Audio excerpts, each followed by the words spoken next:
Коран, у тебя не будет там даже газеты, кроссворда. Человек все-таки в камере проводит 16 часов в день. Шизо или КП, уважаемые слушатели, чтобы вы понимали, у тебя там просто есть лавка, и все. Ты читаешь книгу или смотришь в стену.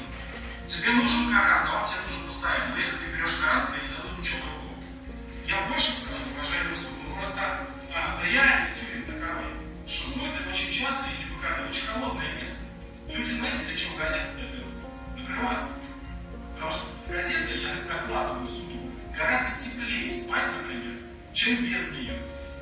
И тебе эта газета нужна просто для того, чтобы не мерзнуть. Взял уже газету, все, у тебя уже своего Корана не будет. Понятно, что выбирая между газетой и Кораном, ты выберешь Коран.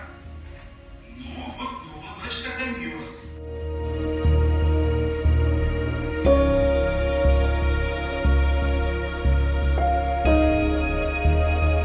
И в любом СИЗО вы услышите молитву мусульманина, потому что в результате нашей миграционной политики, социальной политики, тюрьмы, уважаемый суд, наполнены мусульманами. Их очень много. В моем предыдущем ГИБКД я был один русский. Все остальные мусульмане. И все остальные, я не говорю, что все, но многие практикующие мусульмане. И для того, чтобы они не могли практиковать, им мешают иметь достаточное количество. То есть это мусульмане, которые, изучая ислам, они, якобы предполагаются, будут любые другие правила отрицать, они будут объединяться по принципу изучения ислама и тем самым будут противопоставлять себя администрации и диктовать некие свои правила.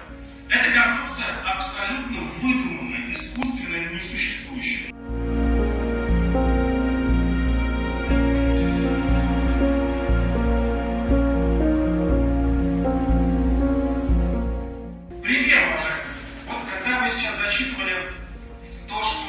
Можно брать с собой камеру ШИЗО, вы на это не обратили внимания, вы сказали религиозный предмет нательного ношения.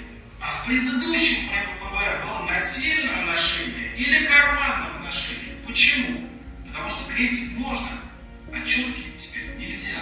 Наша система, она смотрит на любую вещь, которая относится к исламу, как на заведомо угрожающий предмет.